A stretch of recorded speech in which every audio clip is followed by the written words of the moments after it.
salam sejahtera untuk kita semua. Shalom, Om Swastiastu, Namo Buddhaya, salam kebajikan dan rahayu, rahayu, rahayu. Yang saya hormati Pak Marlon sebagai Kepala Pusat Riset Arkeologi Lingkungan, Maritim dan Budaya Berkelanjutan. Actually quite long name.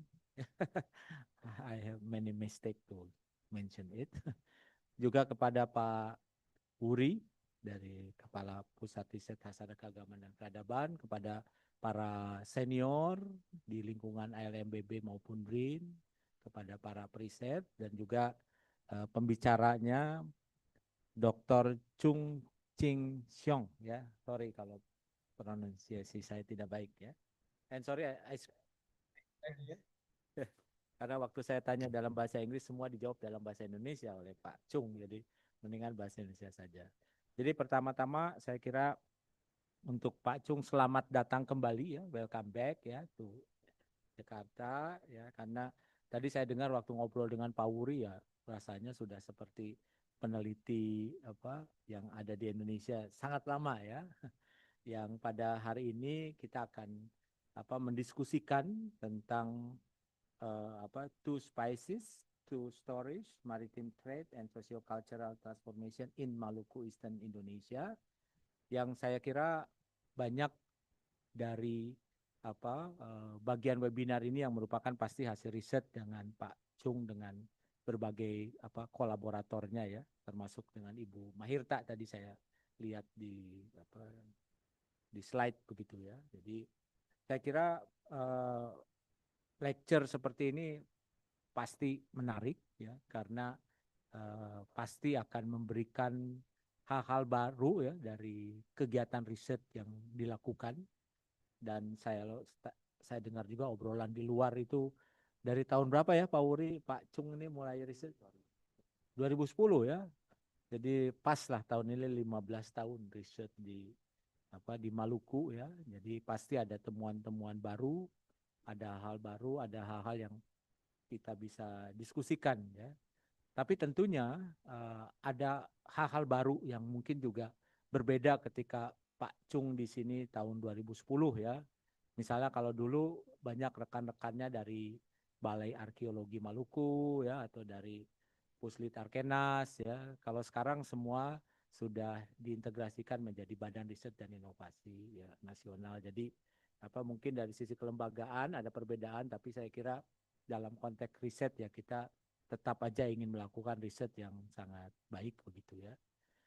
Dan saya kira kalau untuk wilayah Maluku ya cukup intensif ya riset ya, terutama mungkin dengan gurunya ya, dengan Peter Leib ya. Dan Peter Leib juga dulu pernah jadi profesor fellows ya di BRIN begitu. Dan saya kira banyak jejak-jejak kegiatan risetnya yang masih berjalan sampai hari ini. Saya dengar juga ada kegiatan arkeologi field school seperti itu ya masih dilakukan. Dan dengan kedatangan Pak Chung ini mungkin bisa kita lebih mengembangkan kegiatan riset yang ada di Maluku ya utamanya gitu. Dan selain itu ya juga dengan adanya berbagai skema riset atau skema talent management yang ada di BRIN juga mungkin bisa lebih dikembangkan ya. Kemungkinan juga untuk mungkin meminta menjadi visiting researcher ya. Kalau postdoc sudah tidak mungkin karena lulusnya udah terlalu lama nih kata Pak Won. Postdoc maksimum 5 tahun ya. Ya, dan juga mungkin tidak hanya di wilayah Maluku ya, karena ya kami juga sedang merencanakan untuk membuat satu riset yang cukup besar dan cukup lama nanti di wilayah pantai barat Sumatera sedang dipersiapkan. Kemarin baru saja saya kembali dari Liangan untuk melihat calon lokasi kegiatan riset arkeologi yang temanya lebih kepada tema klasik ya, tentang Mataram kuno katanya seperti itu. Dan kalau di pantai barat Sumatera tentang peradaban Islam awal yang ada di Nusantara mungkin seperti itu. Jadi model risetnya adalah model riset jangka panjang dan juga mencoba membuat infrastruktur riset lah. Jadi di tempat tinggal nanti ada semacam laboratorium preparasi dan sebagainya.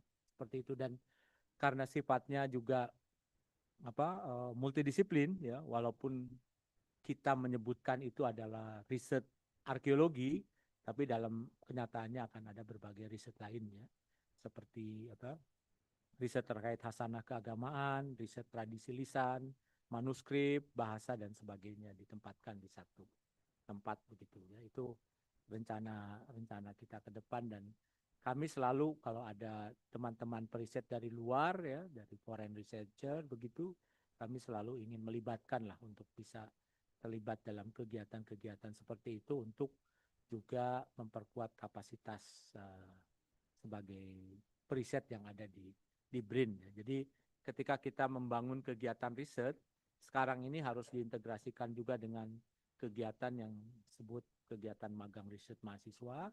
Kemudian kami juga dengan ada istilahnya degree by research ya. Degree by research itu satu model untuk S2 maupun S3 ya, di mana dibiayai untuk pendanaan dari sisi SPP-nya begitu ya.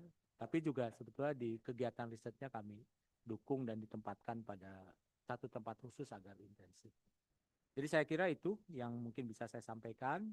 Tapi pada intinya kami sangat bergembira, sangat berterima kasih kedatangan kembali ke sini yang mungkin tidak hanya sekedar reuni ya dengan Pak Wuri, Pak Marlon dan teman lain, tapi mungkin bisa mulai membicarakan potensi-potensi kolaborasi yang dapat dilakukan. Ya, saya kira yang saya tahu ya, pemerintah Taiwan juga menyediakan beberapa skema untuk fellowship ya.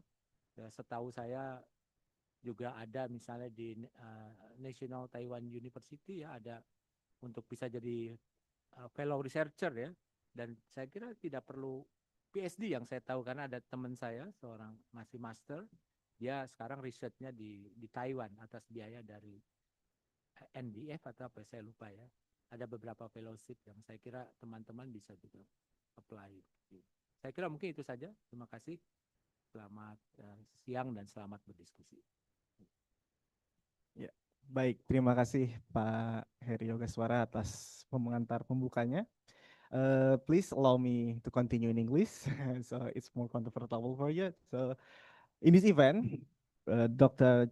Chung Ching Chung, I really sorry, I cannot pronounce your name correctly, from the Institute of Archaeology, National Cheng Kung University from Taiwan, will talk about his research entitled Two Spices, Two Stories, Maritime Trade and Socio-Cultural Transformation in Maluku, Eastern Indonesia.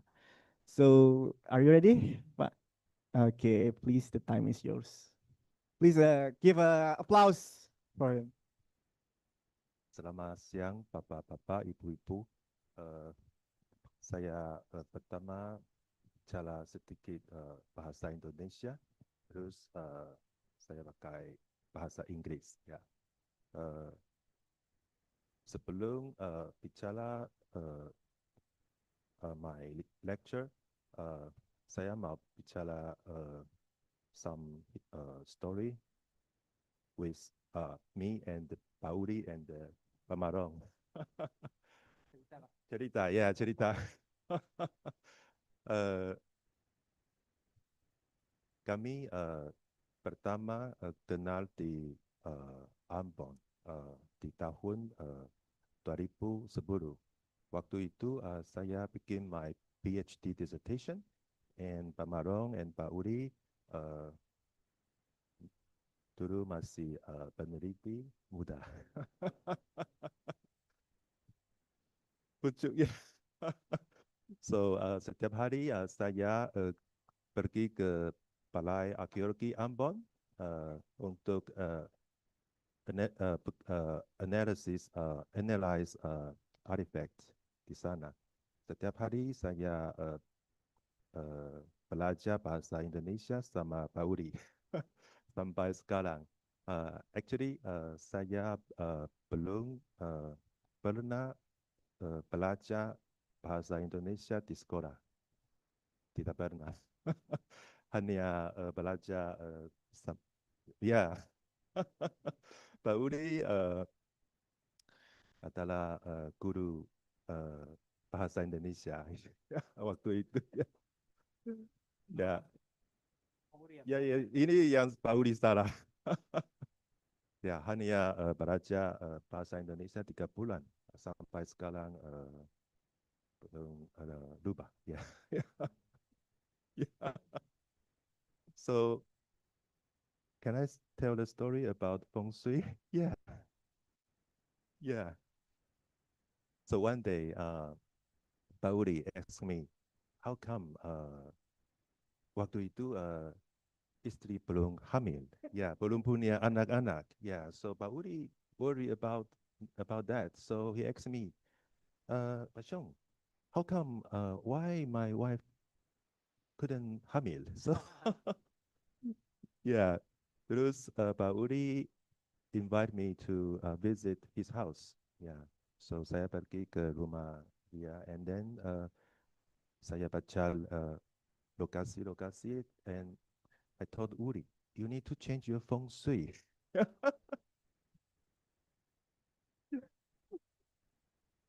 Yeah, you need to put a water vase here, and then you change, yeah. And you need to change your bedroom because the bedroom is dekat kitchen. It's not good. Yeah. Yeah. Terus saya selesai kerja pulang ke Taiwan, mungkin belum sampai setengah tahun. Pak Uli told me, hamil. Yeah, so after that, we haven't met each other for 15 years. And then sampai sekarang. And then he just told me, sekarang Pak Uli punya tiga anak-anak. So it is about the story about Uri. Okay, so then I want to go back to my lecture today. Two spies, two stories, maritime trade and the social culture. Am I wrong? Maybe after the talk, yeah. Okay. So I'm going to go back to my talk, two spices, two stories, maritime trade and social cultural transformation in Maluku, Eastern Indonesia. Next slide. So we know that in Maluku, there are two very important spices. One is nutmeg, buah pala, and the other one is cloves, cengkeh.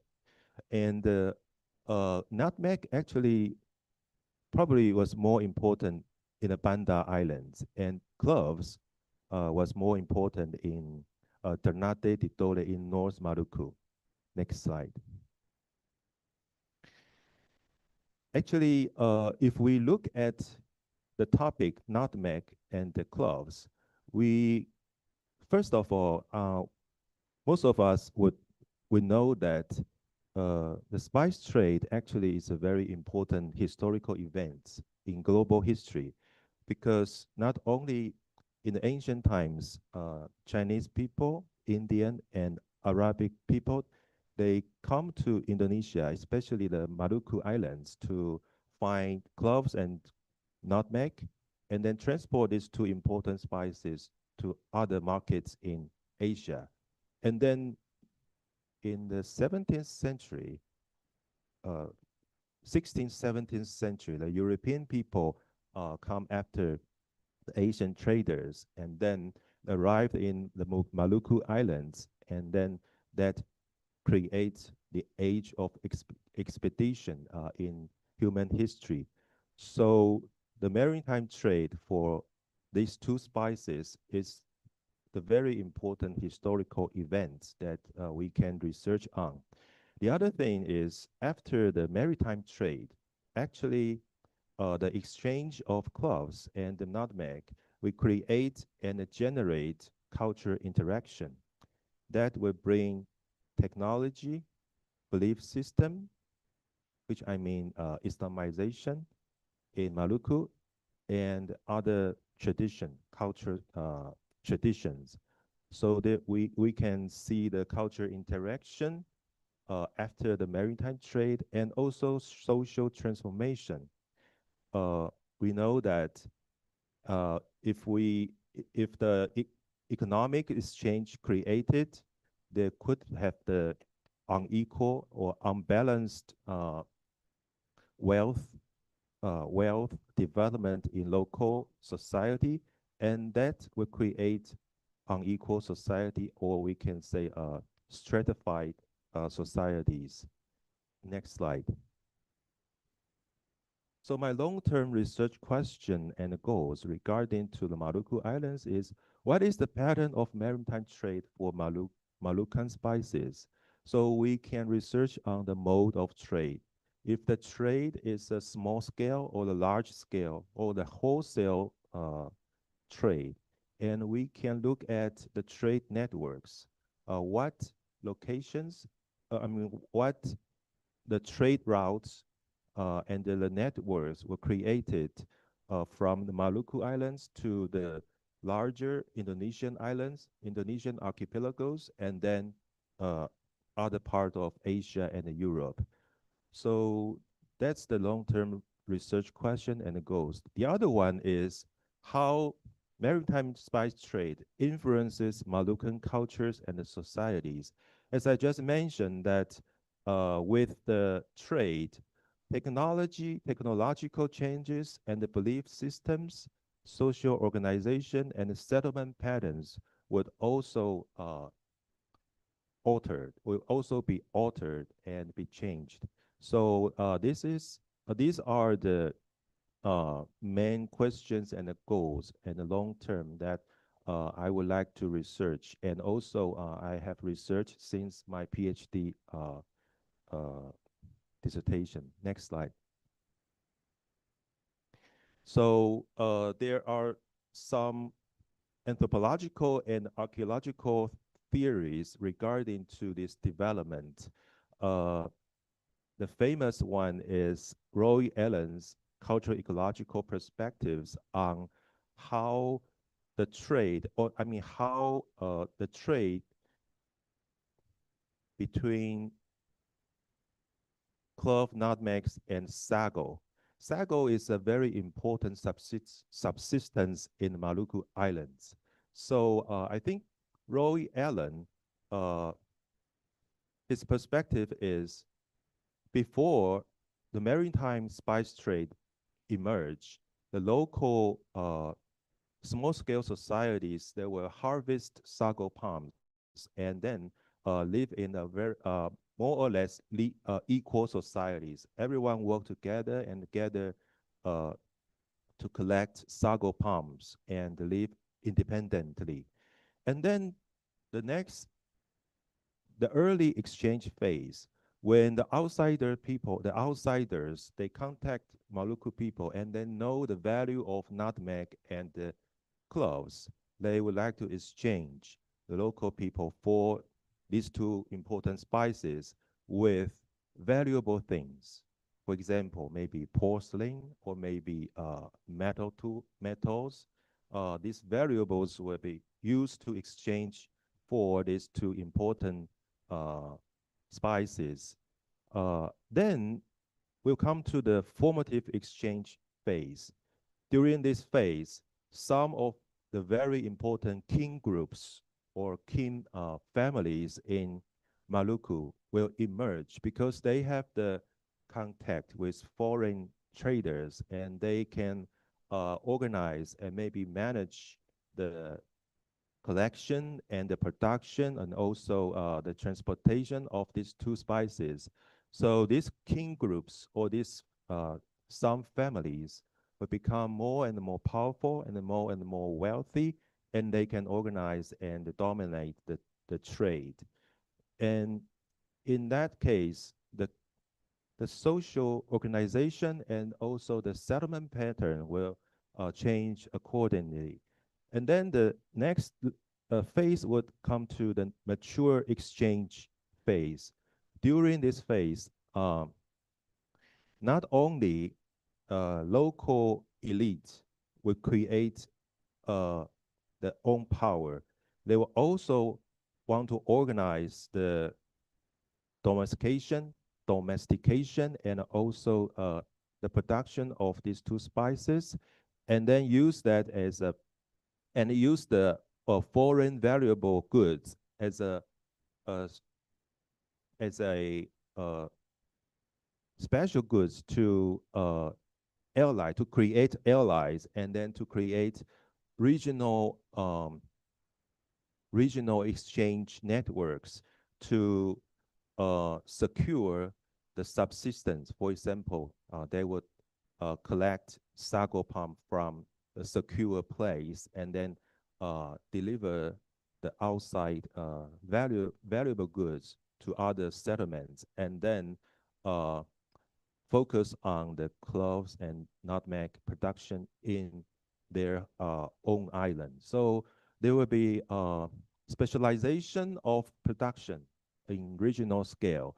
And then the last phase would be the late exchange phase. During this phase, the European colonial power come here, and then the artificial domination of the spice trade will disturb the original and the traditional trading network. So this is the model that Roy Allen was built according to the cultural ecological perspective. Next slide, please. So in 2010, I went to Ambon to analyze the collection that was excavated by my advisor, Peter Leib, in 1998 and 1999. Peter Leib actually excavate 21 locations. We can see the map, and then according to this 21 locations, we know that the Banda Islands has a long human occupation from 3005 BP to European contact. And Peter Lab has recognized, based on the locality of the sites and the artifact types, and then he recognized that there is a settlement change and a cultural difference in the Banda Islands. Next slide, please. Next slide.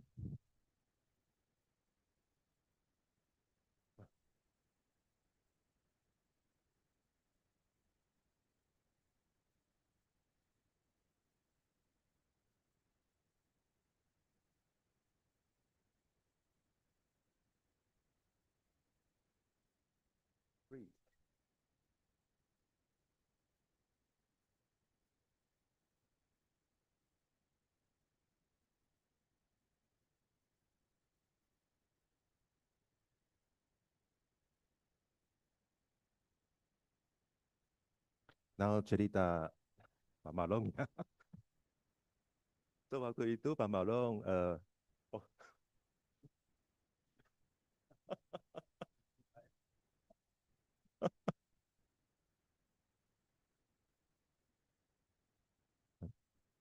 Yeah, maybe cerita Pak Malong first, yeah.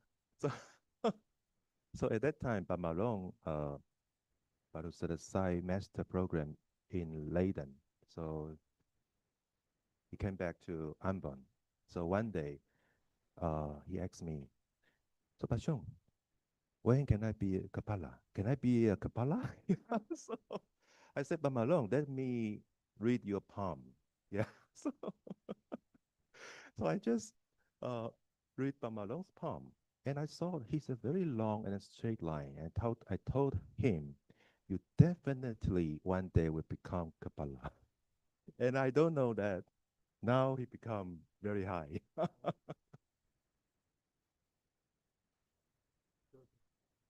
Yeah. One is about anak, one about kerja. Funny.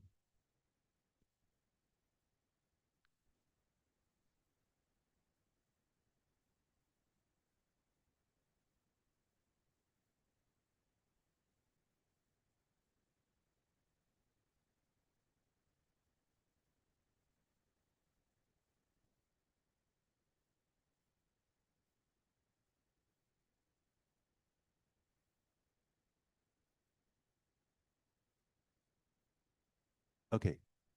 A no, I think. Okay. So in these 21 sites, I would like you to focus on these sites. So we have the black dots and red dots on the map. So this is the what Peter Lab recognized, that there are two types of settlements. One is close to harbor and close to harbor. So the red dots are the locations that can harbor ships, and the black dots actually are not good location to let boats or ships to anchor, except BN1. BN1 actually you can and except these location, the difference of these two locations, in the red dots, you can find more Chinese porcelains. But in the black dots, actually, there are no or very few Chinese porcelains. So it seems that these two groups of settlements actually have different artifacts. Besides that, we can see that they all have the local made potteries, but the black dots actually you can find pig bones, but for the red dots there are no pig bones. So basically, you can see that these two difference on these two types of settlements. Next slide, please.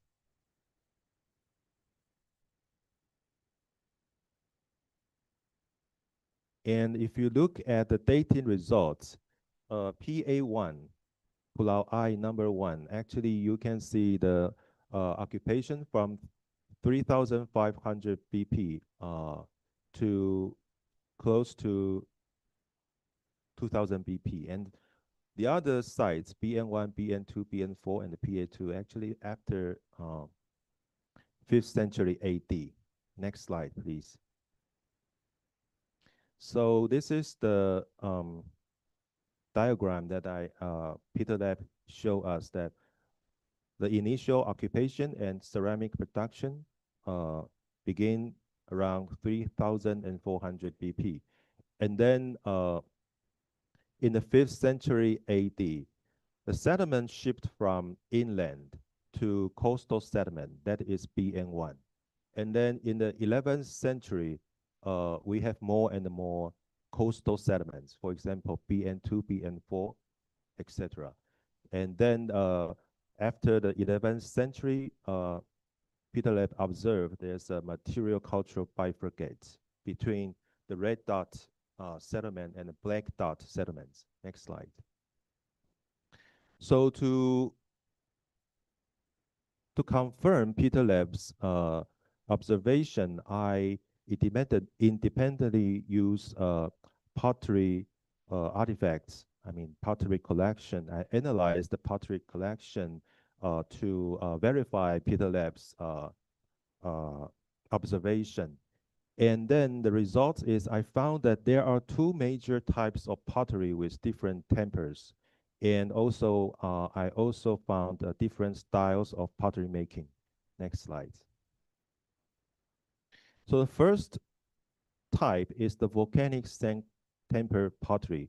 You can observe the tempers with your naked eye, that there are several coarse black and white minerals in the pottery. Next slide. The other type of pottery is the calcareous sand tempered pottery. So it's very obvious with your naked eye that the cross section or the surface of the pottery have many white sands.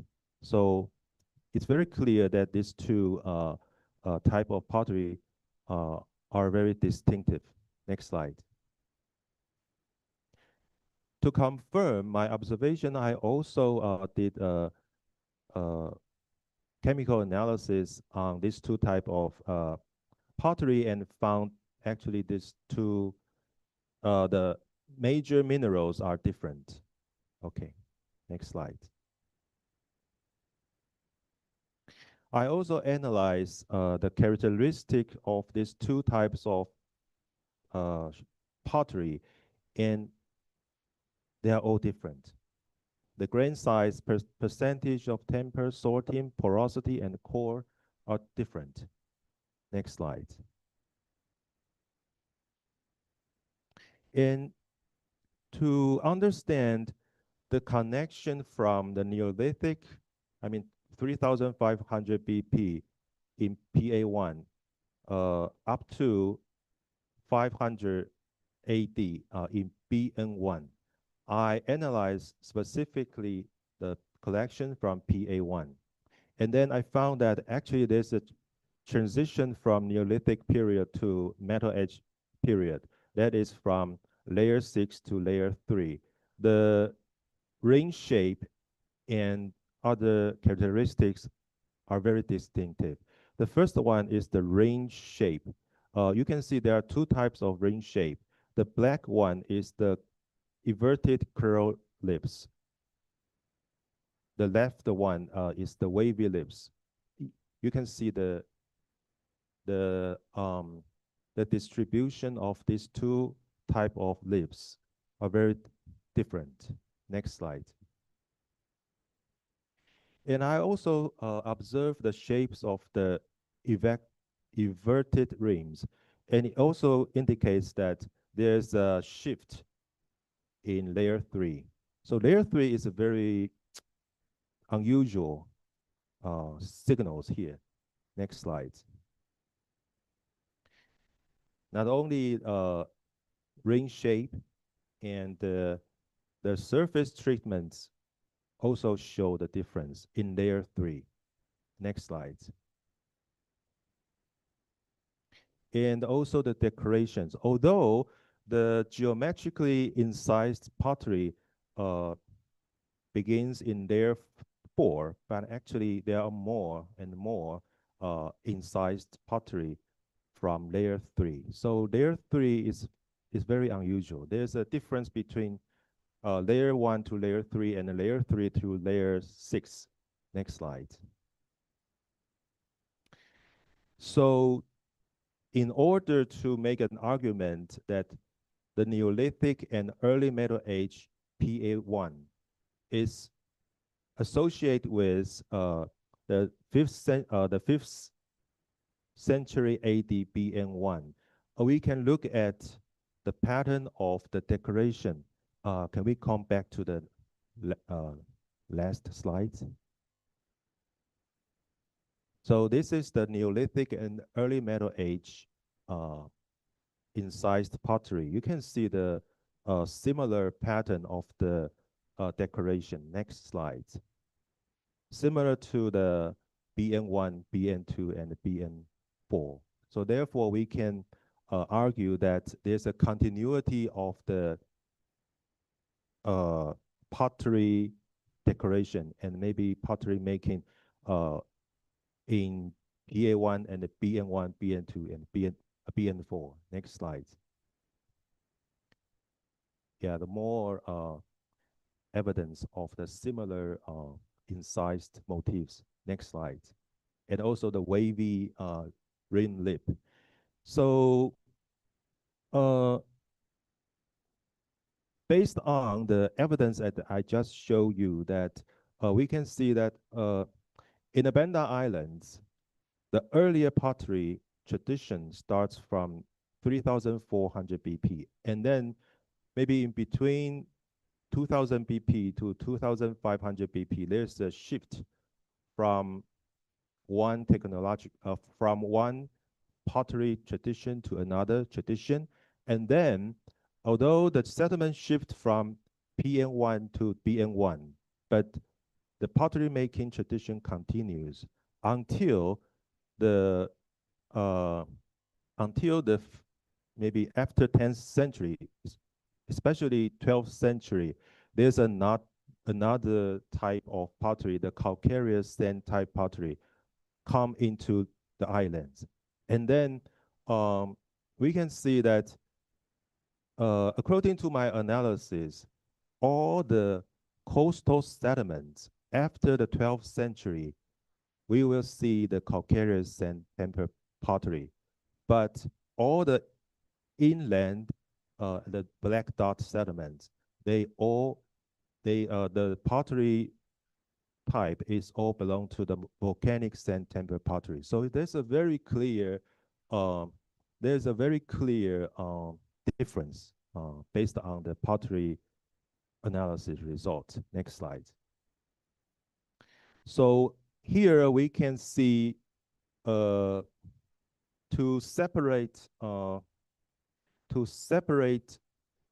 maybe exchange or cultural or social networks in the Banda Islands. So PA2, BB4, BB5, BB6, BB7, and the BN4, BN2, they all have the similar, not only the temper, but also the pottery technology. But the black dots, they all have the similar volcanic sand temper pottery. So I think there's a very clear social difference and the social boundary in the case of the Banda Islands. Next slide. According to the Dutch historical accounts, actually the Dutch people, they observed that in the Banda Islands, there's a social conflict between local people and there are some settlements, they probably from outside, but where, we don't know where they come from, but they become Muslim and they were Islamized traders. They ruled by orang kaya. So it's a oligarchy society. So there's a conflict between the local animist people and then between the animist people and Islamized settlements. So this is what the Dutch people have observed. Next slide. To give you a summary of the Banda cultural history, we know that before 500 or 1000 BP, actually we don't have clear evidence of maritime trade.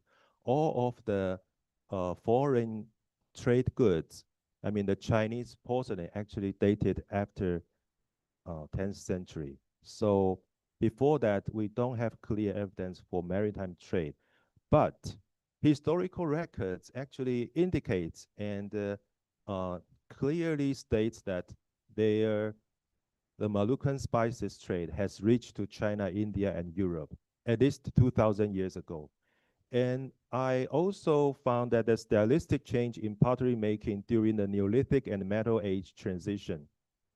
There are also technological change in pottery making after 12th century AD, and the special distribution of two types of pottery tempers, such as social boundary and maybe social conflicts in the Banda Islands. Next slide.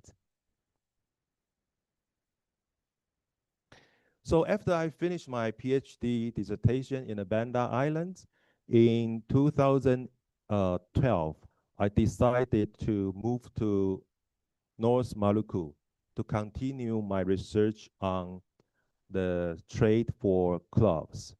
We know that in North Maluku, Ternate and Tidore are two very important locations for production and trade cloths. And we also know that these two places emerged two Sultanate kingdoms, maybe after 15th century. Next slide. Next slide.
Okay.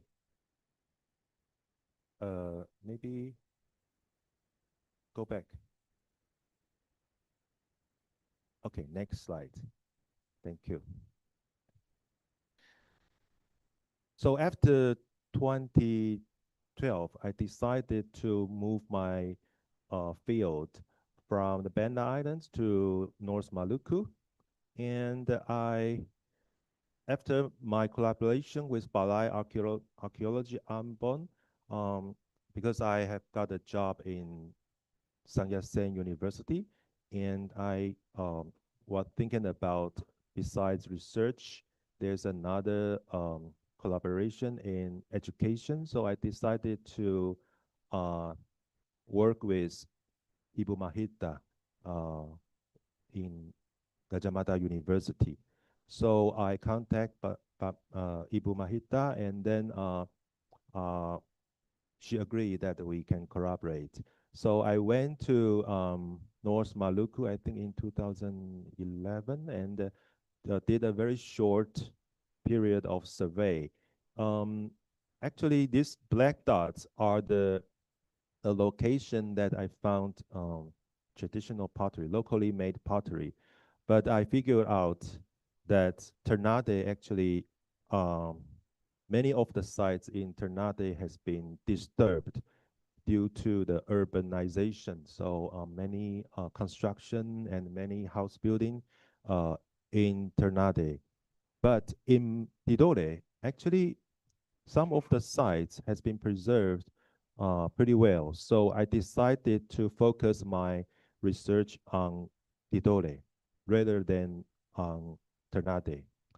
And I interviewed some of the local elders, and one of the elders, my informant, told me that Topo Island, local people think that Topo Island is the oldest settlement.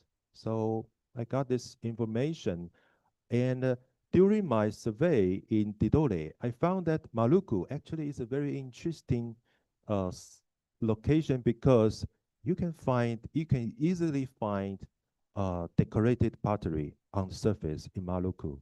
So Maluku got into my eyes during that time. Another thing about doing archaeological survey in Tidore is we will face the problem of volcanic eruption history, because Tidore is dormant. It has a dormant volcano, but the volcano has maybe erupted several times, and you can see very thick volcanic ash during the survey. So actually, the volcanic eruption would be a very big problem. And also, here I need to deal with another thing is, I don't know where the sites are. So in the Bandas, my advisor, Peter Lab, has excavated 21 sites, and I have artifacts collection available. But here, no intensive archaeological discoveries has been found. So I have to do my own work, and I have to find where the sites are. So this is another thing that I need to deal with during that time. Next slide. So this is the volcanic environment, and you can see most of the contemporary villages actually in the very low elevation because the slope and also the difficulties of climbing the mountain. Next slide.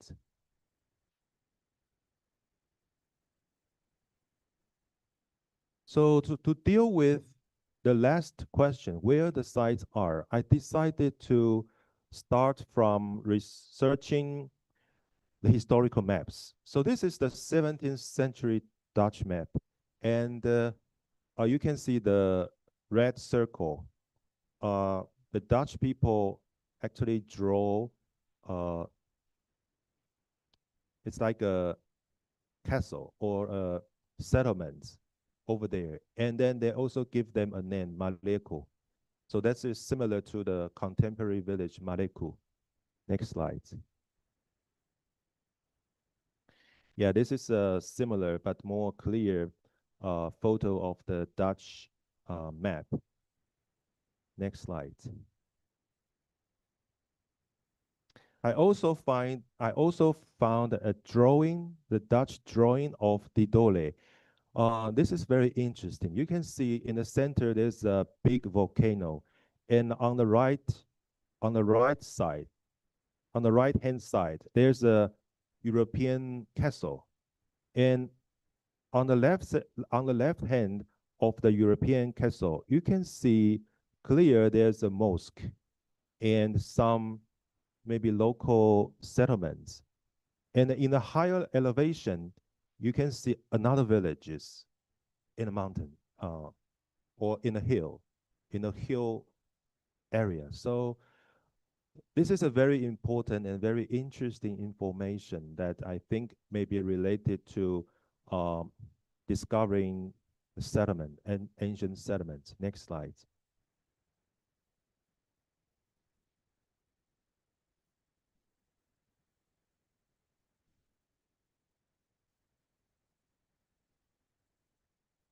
Okay, it doesn't matter.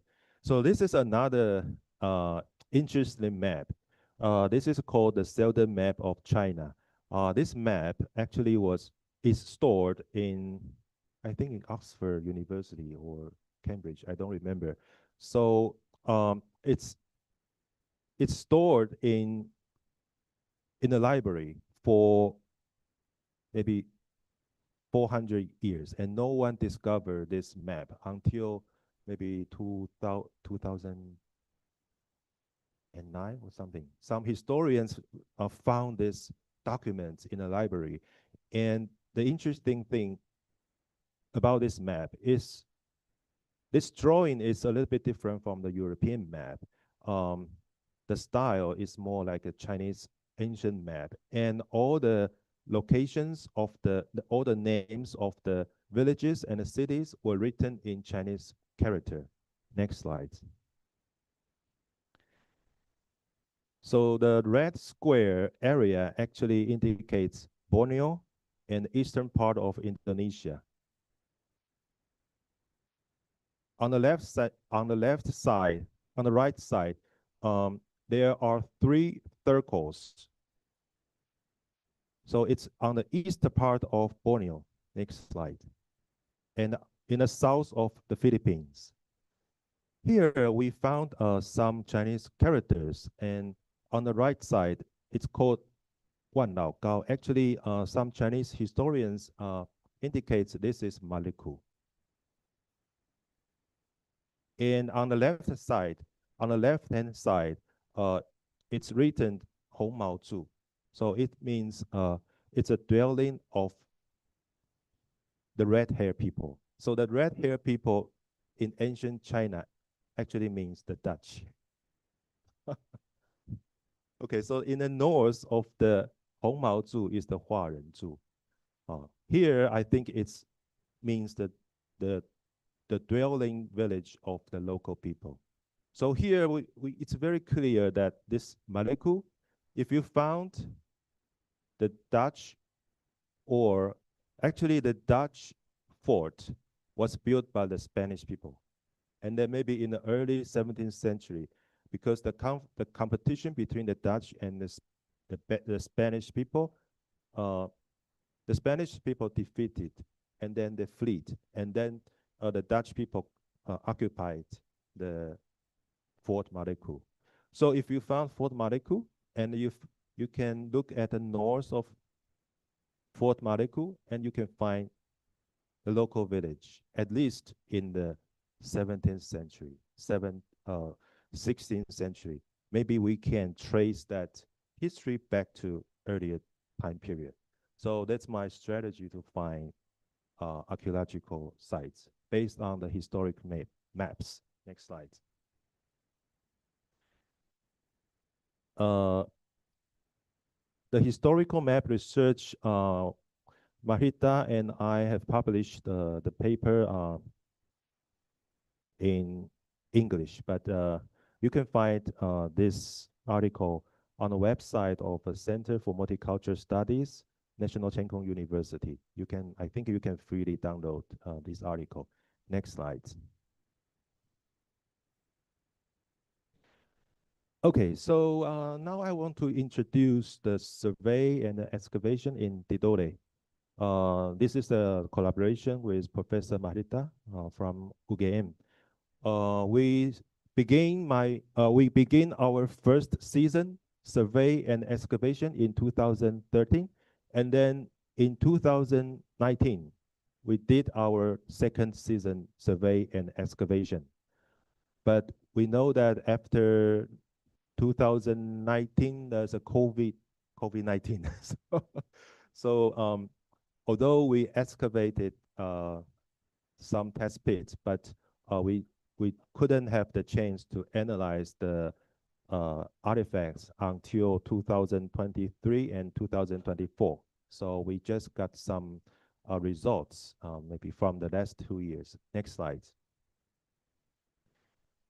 In 2013, we did some very small test pits, just 1 by 1, or trench 1 by 2, 1 by 3. So it's all very small test pits. And actually, we didn't find satisfactory results because most of the sites and the trenches that we found were dated after 17th century, actually very recent. We didn't find old settlements. And also, most of the test pits, we found blue and white porcelain. So we don't find monochrome or, except that in Maluku, we found 12th century to 13th century Qinbai ware. It's a Jindezhen kiln, produced in Jindezhen kiln, dated to 12th to 13th century, but it's from a disturbed context, from disturbed layer. So we don't have the good results. Next slide.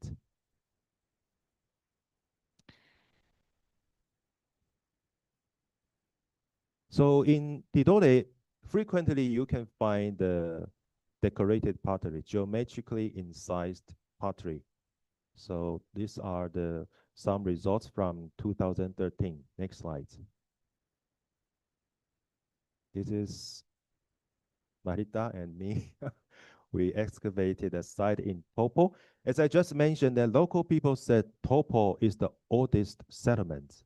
And the interesting thing is we excavated 2 test pits in a location called Jele Mafujala. So Jele Mafujala, I think the meaning is big rock, the sacred place of big rock. And in this test pits, the interesting thing is we didn't find many Chinese porcelain. We did find some pottery, but then until close to the volcanic ash layer, we have a layer that no pottery, but all stone tools. So, but we don't have the dating results, so we don't know how old the stone tool layers. But Mahita, I think it's a very interesting results, because we have the layer that no pottery but with stone tools. Okay, next slide. And most of the porcelain are blue and white, very recent. Next slide. And another interesting thing that I observed, that although the geometrically incised pottery are very popular, you can find this type of decorated pottery in all Tidore Islands, but the distribution and the frequencies of the incised pottery actually is different. You can see that in Maluku, you can get more very a lot of abundant decorated pottery compared to the other side, like Boa Boa or Topo. So this is a very interesting things that I observed. And also, this is the feeling that when I did my survey, I have the feeling that in Maluku, you can easily find the decorated pottery. So it's a very interesting thing that I observed. Next slide. And the dating result, as I just mentioned to you, very recent. So after 17th century. Okay, next slide. But based on the Qingbai ware and the importance of the decorated pottery in Maluku, I have the feeling that, and also based on the historical map research that I found, so we decided to go back to Maluku and then did more test pits. This in 2019 excavation. We excavated 2 test pits. One in Mafutalbesa. This test pit is close to the coast, close to the beach, and Mafudamo actually is higher. Look, is higher elevation, is inland. And we discovered, besides geometrically incised pottery and painted pottery, we also found monochrome porcelain and maybe 2 pieces of Persian turquoise glass pottery in Mafudamo. So this Persian glazed pottery maybe can be dated to maybe 10th or 12th century. And we also found metal artifacts and stone tools. Next slide. So the left picture is the test pit in Mafutalbesa. So this is the location close to the coast. And the right picture with the big rock is the test pits inland. And also it's the test pits that we found the Persian glazed pottery, metal tools and the stone tools. So the left test pit, the Mafutalbesa test pit, was dated after 17th century, similar to the discoveries in 2013. The interesting thing is the test pits in Mafudamo, the inland settlement. And next slide. Oh, this is the picture of Mahita and our students doing survey in Tidore. Next slide. To give you the context of Mafudamo and the test pits, according to the elder people in Maluku, he told us that this settlement is pre-Islamic. He ensured that according to the oral history, this is before Islam. This settlement is before Islam. And this place is a sacred place called Jere Mafudamo. And we excavate the test pits. We found 6 layers, not cultural layers. I mean 6 nature layers. And the interesting things is on the southeast corner, in the southwest corner, there's a ash pit paved by some rocks. And there's like a house beneath the big rock, and then paved by some small rock. Okay, next slide. So we can find these two features. And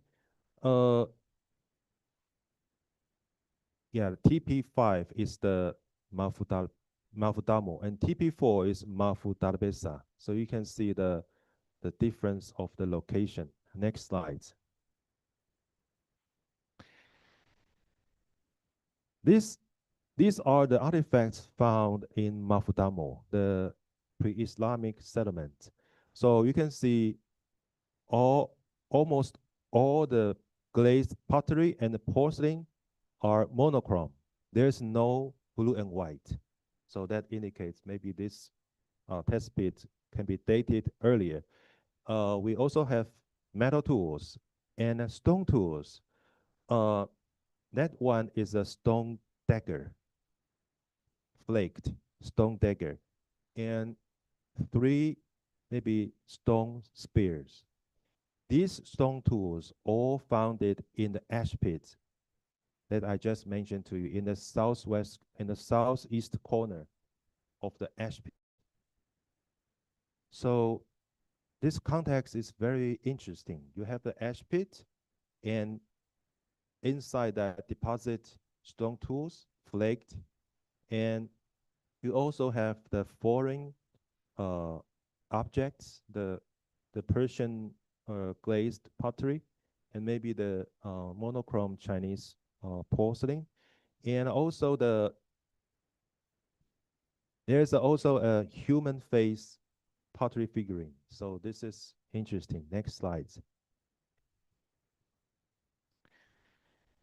On the surface, we also found like a stone mortar. I think there's similar discoveries in Sulawesi, maybe. And also, it's a circled stone. I think it's a grave, but the direction is not north-south, which means it's not a Islamic way of burial. Yeah. Next slide.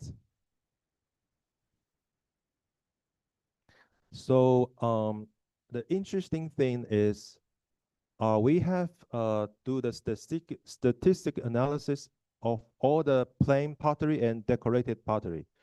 And it's clear that about 40% of the pottery are decorated. So this is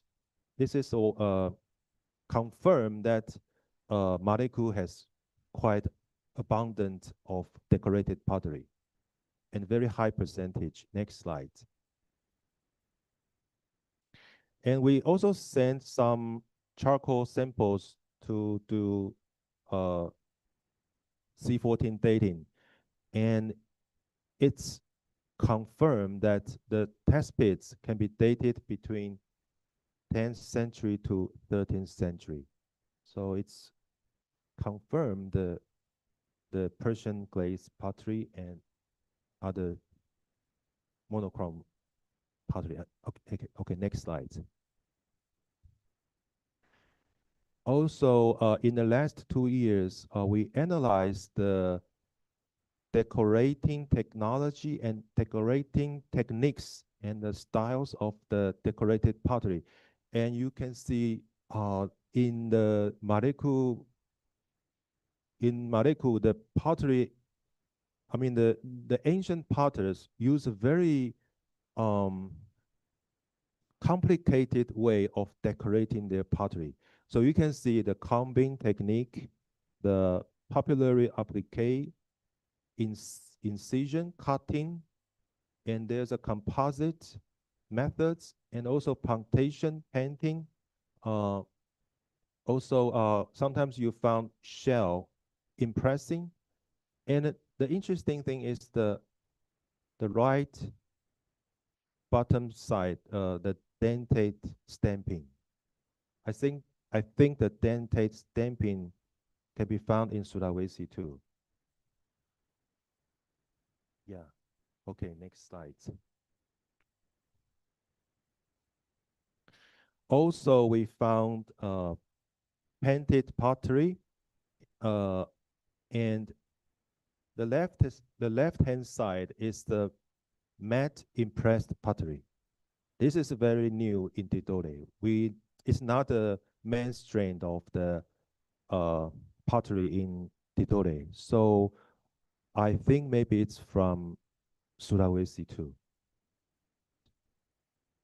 So based on the pottery analysis, we found that in Tidore, not only local people made pottery, they would trade pottery maybe with people in Sulawesi. So there's an inter-regional network between Tidore and maybe Sulawesi, somewhere in Sulawesi, I don't know.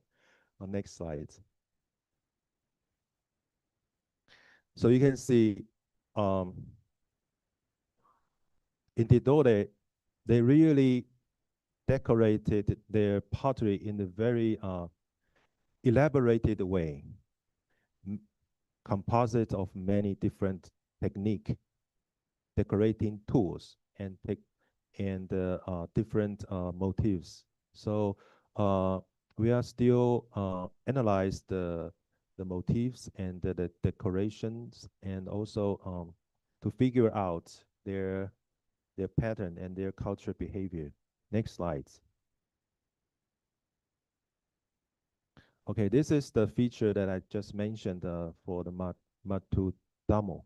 So there's a house, and on the right-hand side, there's an ash pit. It's all under the big rock. Okay, next slide. To understand this context, actually, we observed a living ritual in Topo, Mafujala. So in Topo, actually, they still, the local people still practice a ritual. I think it's called, what is that called? Hello. This ritual, do you know that? Taki Goya. Okay, so so you can see that they have big rocks, and then they will burn ashes on top of the big rock. So a lot of burning, a lot of the burning, maybe woods or charcoal. Okay, next slide. I think it's a ritual to worship ancestral spirits. So this is the Mafujala, the big rock. So under the big rock, you can see the local people that will burn charcoal or some wood under the big rock. So this is similar behavior that we observed in the test pits. So I don't know if that is related to this, but I suspect that the context we found in the test pit of Maftamo may be related to this ritual, because this ritual is also associated with a story that there's a foreigner come from Arab in the 9th century, and then they come to Tidore, and then they meet the local leaders. They called Momole, and then there's a competition between Momoles, and then the foreign Arabic person found a way to solve their competition and then become the leader of Tidore. So there's an oral history about that in the 9th century, and we also found the similar dating. So I think it's very interesting. Next slide. We also published a paper regarding the landscape and the big rock. So I don't know if this is associated with megalithic culture or not, maybe. Next slide. So to give you a summary of Tidore pottery analysis, we found that decorated earthenware maybe could be kind of prestige goods in the ritual and the local context. And so if that's is the indication of the process of social complexity in Tidore when the foreign maritime spice trade begins. The local people have the contact of the outside valuable goods, and then they will use that as a leverage to create local prestige pottery production, and then use that as a strategy to create their own social wealth. So that is something that we are deliberating. And also we try to find the meaning of the decoration motifs, because some of the motifs frequently appear and regularly. You can see it's not a random thing. There must be a meaning or a meaning behind, or symbols behind that symbols. So we are trying to figure out about that. Next slide. So to give you a discussion and conclusion, I found that the maritime trade for nutmeg and cloves in Banda and Tidore has similar and different historical trajectories. And this is hardly found in scientific models. I mean, in scientific models, they are all the same. But in fact, if you compare the case in Tidore and Banda, you can see similarities, but also differences. For example, in Banda, we don't see the megalithic culture, but in Tidore, actually we observe about that. So I think there are some differences that we need to recognize, and we need to figure out the meaning of that. And also, based on these two research in Banda and in Tidore, I think we can probably confirm that the increasing phase of maritime spice trade seems to begin from the 10th century AD. And we also need to find the role of geometrically incised pottery in the local context. And we need more evidence to investigate the trade and the social networks. Now we just got very slight, very little evidence. Although we have one or two pottery maybe can be traced to Sulawesi, but maybe we need more evidence to investigate the whole picture of the trade and the social networks, regionally and locally. Okay, thank you. Thank you for listening my talk. Thank you. Oh, I think I need.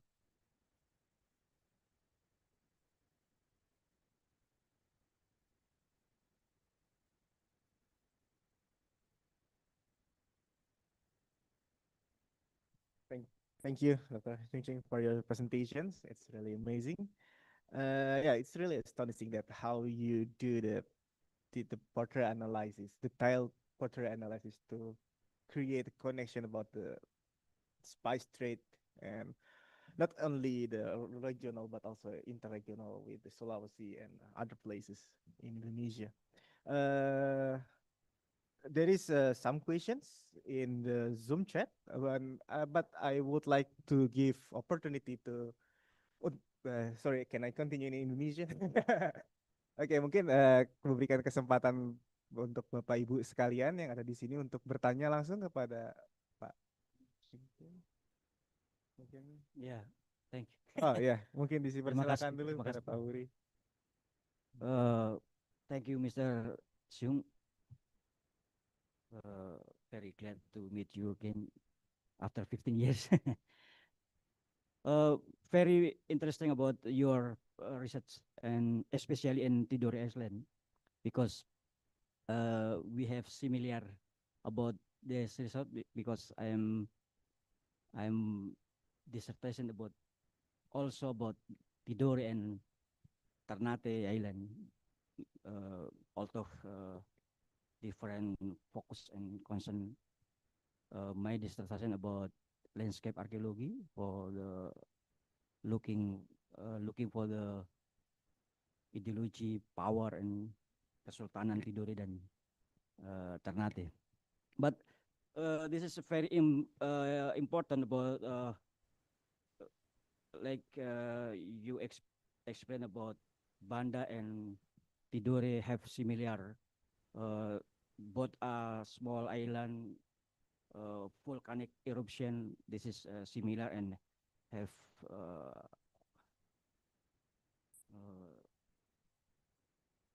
but what difference about social transformation about Banda in South Maluku and Tidore, North Maluku? This is uh, one is not sultanic, sultanate, but Tidore is sultanate. Maybe you can more explain about the different both us, Banda and Tidore. And then uh, very interesting about your site, Topo Maju, what is Majufara? Mafujara, because your site, uh,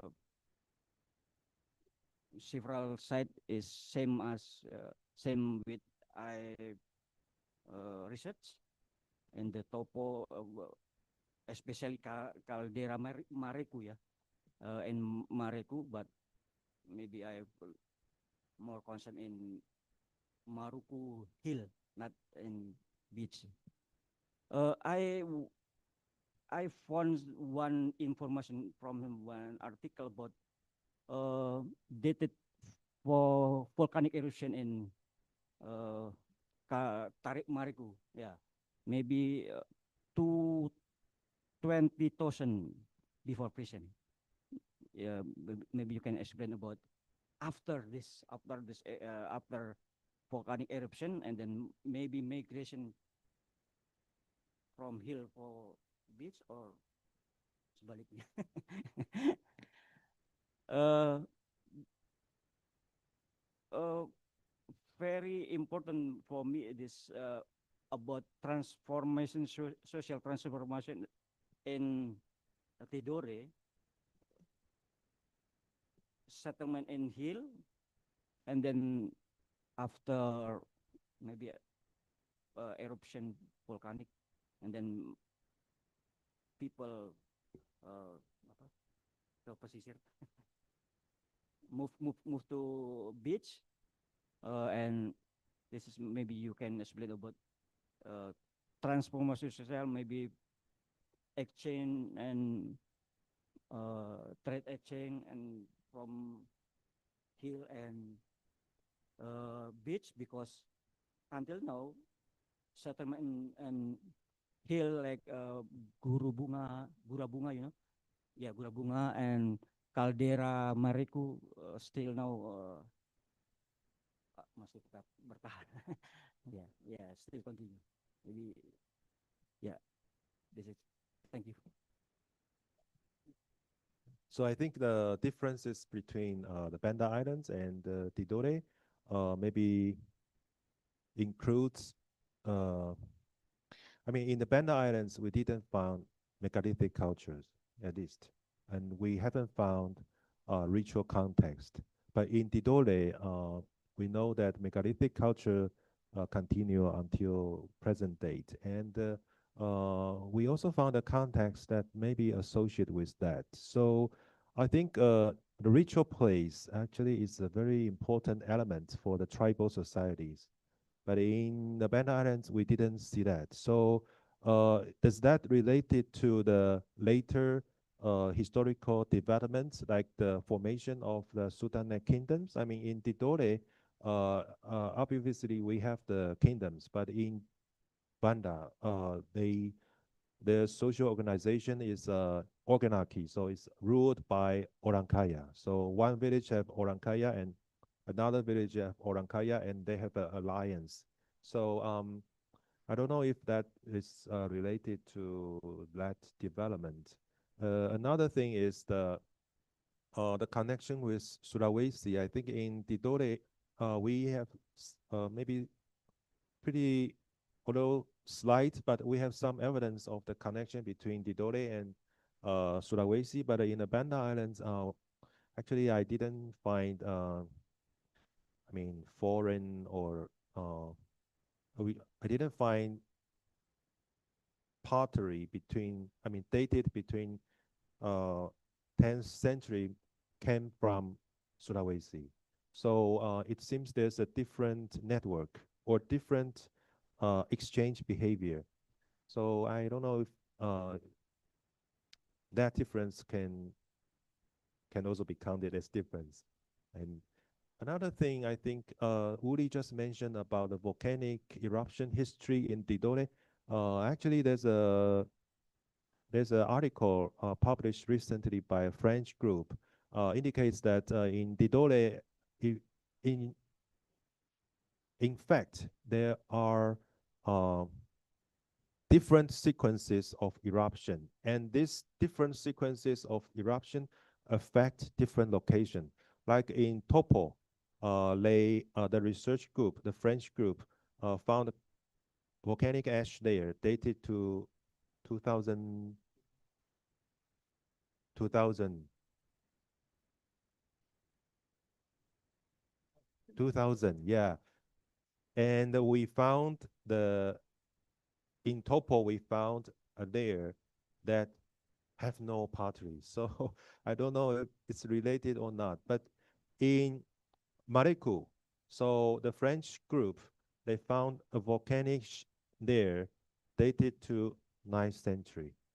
So I don't know this settlement history is related to or has impact by the volcanic eruption, but at least we found the correlation between the settlement history and the volcanic eruption history, but in different locations. So I think Tidore, as I mentioned, that the volcanic eruption history is maybe complicated and maybe it's related to the settlement history. So I think for the future research, we not only need to date the charcoal, maybe we also need to date the volcanic ash layer, because most all the test pits, you will reach the volcanic ash, but maybe with different dates. That's okay. All right, that's really interesting questions and answer. Yeah, to continue our discussion, is it okay, Pak Guri?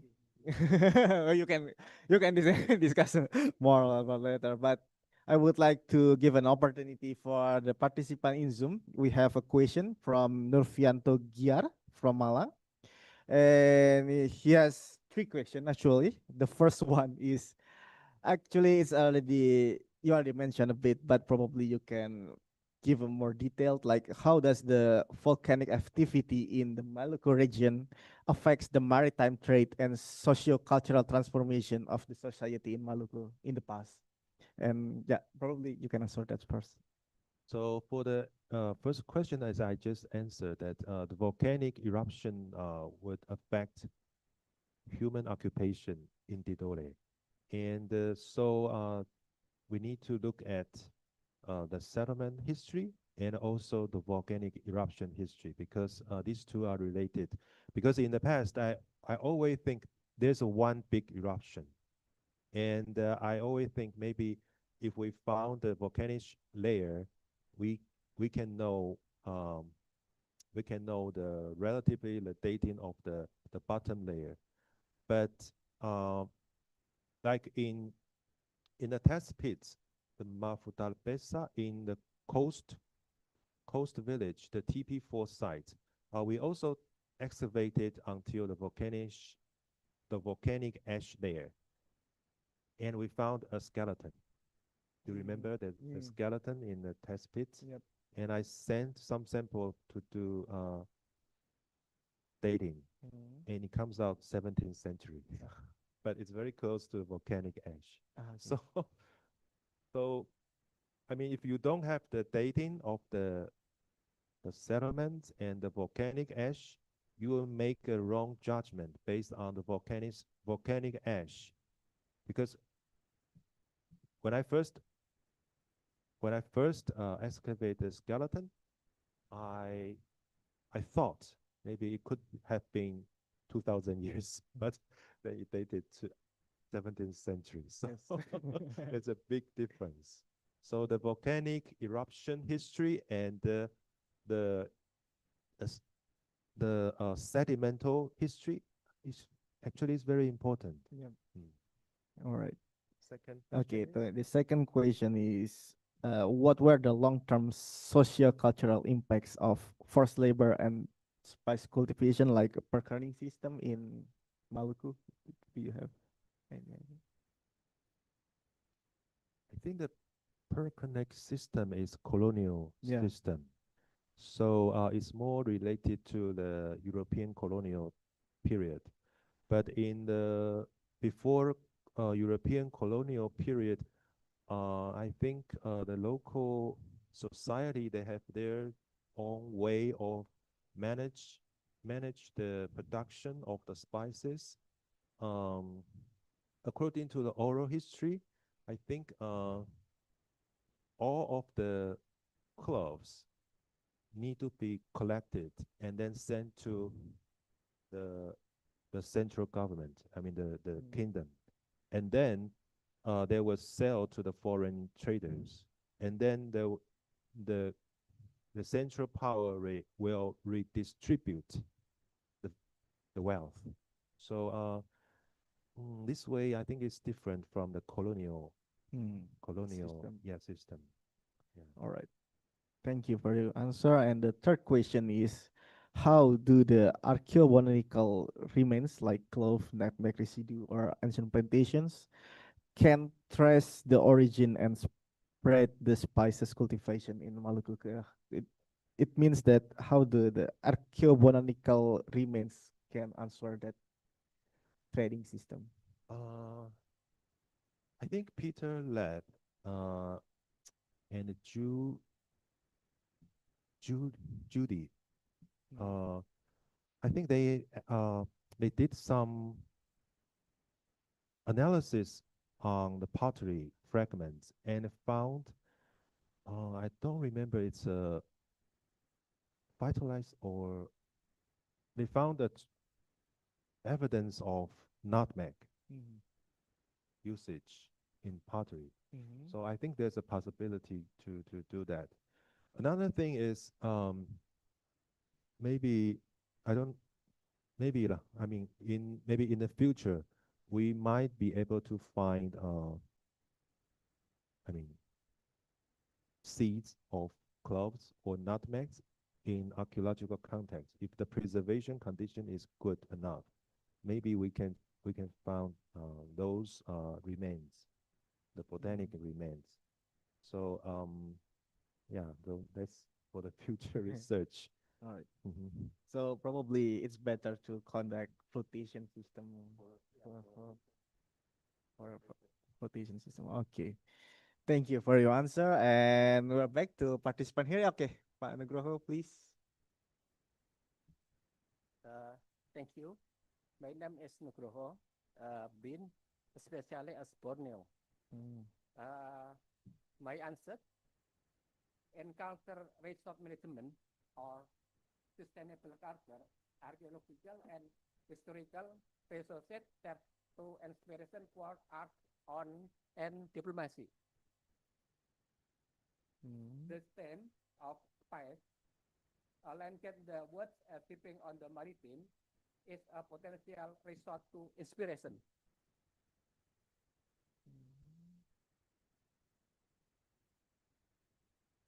In United States, since 1774, Spice Girl, yes. In Amerika, several states ada film of the Pirates of the Caribbean. Yeah. Yeah. So, my answer, what might the spice the contribution to Indonesia or Japan? Thank you. So the question is, how does the spices contribute to development of Indonesia and Japan? or Taiwan. Oh, for the diplomacy, cultural diplomacy of the nation. How Oh, does it contribute of the spices itself in Indonesia in and Taiwan Indonesia and Taiwan? and Taiwan. Probably. This is a hard question. I don't know about Taiwan, but in Indonesia, I think the case studies in the maritime trade and the Maluku, I mean the Sultanate kingdom, the formation of the Sultanate in Tidore and Ternate are very important because this is a cultural and a historical and a cultural development in eastern part of Indonesia. And also the Islamization of Tidore and Ternate actually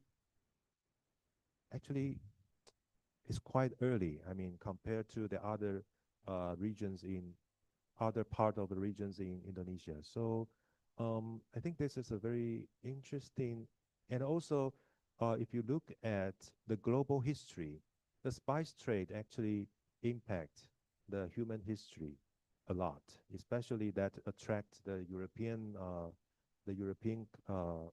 colonial power come to Indonesia and then affect the later historical developments in Indonesia. So I think this is very intriguing and a very significant development that we need to figure out. I mean, and also the trade between Maluku, maybe Java, because I didn't mention. Actually, I did some historical research. I mean, based on historical documents and historical writings about the spice trade. I traced the Chinese documents, and I found that actually maybe around a similar time, the 10th century, there's a frequent contact between the eastern part of Indonesia and the western part of Indonesia, which means Sumatra, Java, and Maluku. Very frequent contact. So I think this is also a very important knowledge that we need to analyze and become maybe story to tell in Indonesia. Okay, sudah cukup? Okay, thank you. And yes, I would like to continue the discussions, but apparently the time is not giving us more permission. But yeah, before we're closing, we have our closing remarks and questions. Yes, question. Oh, question first or plus that story? Okay. Okay, please, Pak Marlon, our head Yeah. of research center. Thank you, Pak Alkis. Is it okay if I ask in Indonesia? Ya, oke. Ya, terima kasih Pak Jungcing untuk paparannya yang sangat detail dan ya kami kira itu sangat menarik ya ketika kita mengkomparasikan antara Banda dan Tidore karena keduanya ya sama-sama merupakan ya ibaratnya pusat produksi ya untuk dua komoditas rempah yang paling penting. Dan saya setuju tadi apa yang disampaikan oleh Pak Jungcing bahwa kita melihat ada kesamaan, ada kemiripan trajektori ya antara Banda dan Tidore pada beberapa tahap. Mungkin dari peradaban awal di prehistori, sebagaimana mungkin yang tadi disampaikan antara yang ada di Tidore, di Maluku dengan di Pulau Ai, saya kira mirip ya. Artinya sudah ada interaksi awal sejak masa prasejarah dan itu terus berlanjut sampai dengan masuk dan berkembangnya pengaruh Islam termasuk kontak dengan orang-orang Eropa. Tapi kemudian ada satu kondisi yang sangat berbeda setelah ada introduksi Islam. Kita lihat di Tidore itu kemudian berkembang menjadi sangat kompleks dan sangat ya mungkin kalau bahasanya Pak Uri menjadi pusat kekuasaannya. Dan kemudian Tidore menjadi sangat ekspansif ya, bahkan di antara kerajaan-kerajaan yang ada di sekitar mereka. Tapi di Banda kondisinya kan is very different ya, because it's very localized, organized by orang kaya, dan it's not that complex compared to the system that we have in North Maluku. And after that, after 1621, yeah, 16 and 21 in Banda, we have totally discontinuity after the massacre of Banda. And it's a very different situation that we have in North Maluku, because in North Maluku, maybe because of the very established political system, then we still have the continuity of the local culture, even not only from the Islamic period, but as you just showed that the practice even from the prehistoric period. So, yeah, I think there is one slide that's very interesting for me when you show that there's still a living practice from the local community in Mareku when they still have the worship at the megalithic site. I just wonder that since in most of the place in Maluku, most of the old settlement is always related with the power relation and local power. Do you have the relation between these sides with the established political system, like the Kesultanan? Do they also involve in this kind of practice in the site that you research, or is it only practiced by more general social group now? Because if I'm not expert in archaeology of North Maluku, but I'm not sure if it's related with the old capital or something like that. But I think it's very interesting if we have relation between the currently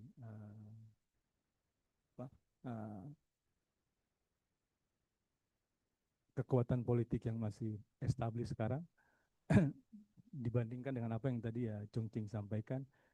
In the picture that I see, it's only practiced by I say more common people. Yeah, according to local oral history, Maluku was a very important and also the center of the kingdom. So it's based on oral history and also based maybe on mostly based on oral history. So can you refer to the book written by Leonard Andaya, the world of Maluku. And inside the book, actually, he mentioned repeatedly and indicated the importance of Maluku. And also based on the historical maps that I just showed you, that when the Dutch people arrived in Tidore, they recognized that the Maluku was an important place, and that's why the Spanish people built the fort over there, because in the past, European power actually they regularly would build their forts close to the power of the central settlements, so they can supervise. To monitor the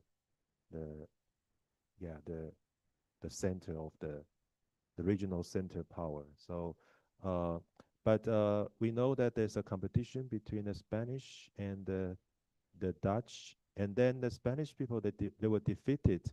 Also, the Dictatorate kingdom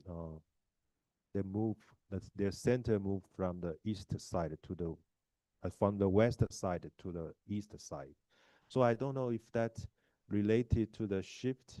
The worship, the living worship that I mentioned actually is on the topo, so it's on the west side.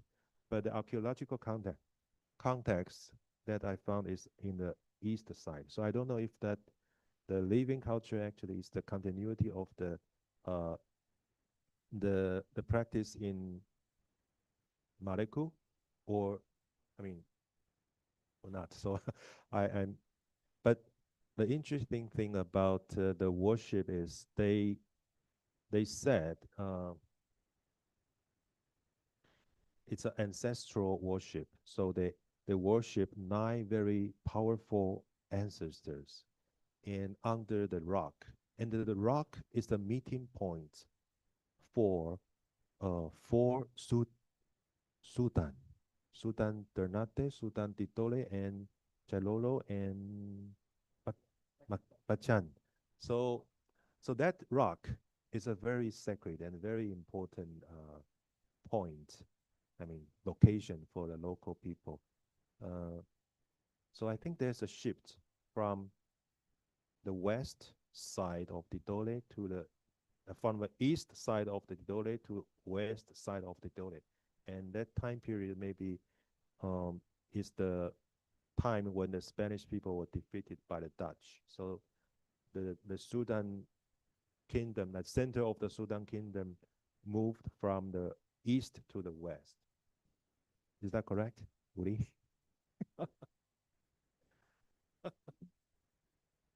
Right. Thank you, Pak Ching, for your answer. And is it finished your question, Kak Marlon? All right. Okay, you can continue the discussion after this, but yeah. Thank you very much for your presentation today, and please give us a applause for your presentation. This is really nice, and yeah, because Pak Heri already opened the event with the hope or yeah request to continue this presentation, not only this, but we can continue to collaborate more in terms of research or any other capacity building or yeah or any even like that. And also I would like to request Pak Marlon as head of research center to closing this event. Ya, terima kasih Pak Alkis. Allow me to deliver the closing statement in bahasa ya, penting. Ya, selamat sore Pak Chungcing dan Pak Uri sebagai Kepala Pusat KKP, teman-teman periset dan semua kawan-kawan yang juga hadir melalui Zoom. Pak Heri Yogaswara, mohon maaf Pak. Pertama tentu kami menyampaikan apresiasi dan terima kasih yang setinggi-tingginya, terutama karena Pak Chungcing sudah memberikan waktu untuk hadir dan sharing dengan kami semua di sini terkait dengan apa yang menjadi fokus riset selama mungkin lebih dari 10 tahun ya, more than 10 years di Maluku, di Banda dan juga di Maluku Utara. Kami pikir ini menjadi insight, menjadi masukan yang sangat berharga buat kita semua karena dari Organisasi Riset Arkeologi Bahasa dan Sastra sendiri selama beberapa tahun kemarin juga melaksanakan riset-riset yang terkait dengan jalur rempah, terkait dengan Spice Road, dan mudah-mudahan apa yang disampaikan oleh Pak Chungcing bisa memberikan memperkaya apa yang sudah dihasilkan selama ini dari riset-riset kami. Kemudian yang kedua tentu kita semua juga menyambut baik Pak Chungcing kembali ke Indonesia untuk melanjutkan riset bersama-sama dengan Bu Mahirta dan kawan-kawan di UGM. Ya tentu kami dari BRIN juga akan sangat terbuka untuk support ya terkait dengan riset ini. Mudah-mudahan nanti setelah ini kita bisa berdiskusi untuk melihat kira-kira apa yang bisa dikontribusikan bersama, karena selama ini juga ada riset-riset yang dilakukan secara tripartis, secara tiga pihak, antara UGM, BRIN, dan juga kawan-kawan mitra asing. Dan kemudian yang berikut yang tadi disampaikan oleh Pak Heri Yogaswara, di BRIN kami sangat terbuka dan ada sejumlah skema yang mungkin bisa menjadi prospek untuk Pak Chungcing dan juga kawan-kawan periset yang ada di Taiwan. If you are interested, then you can join by the scheme of visiting scholars, visiting researcher, or if you have your student interested to join, we also have the postdoctoral program. So maybe after this we can discuss about it. Dan yang terakhir, tentu mewakili semua kawan-kawan, kami menyampaikan terima kasih banyak untuk kehadiran Pak Chungcing yang walaupun mungkin baru tiba tadi malam ya, masih capek, tapi sudah memberikan waktu untuk hadir di sini. Dan sekali lagi terima kasih banyak untuk insight, untuk pencerahan yang diberikan. Dan ini ada bingkisan kecil yang akan kami berikan, mungkin diwakili oleh Pak Uri sebagai Kapus KKP sekaligus yang sudah menerima wangsit dari Pak Chungcing dulu.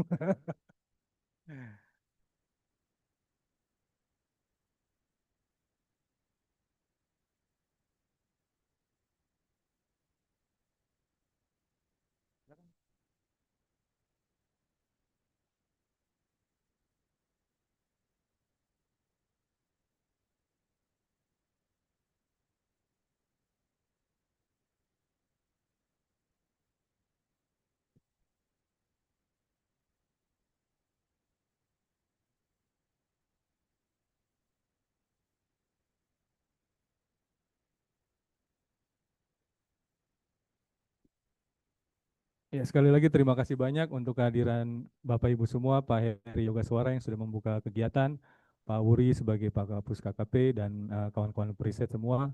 Terima kasih, dan mudah-mudahan nanti ada kesempatan untuk kita berdiskusi kembali dengan kawan-kawan periset lain yang akan memperkaya pengetahuan kita. Mungkin demikian, kami kembalikan ke Mas Alki sebagai moderator.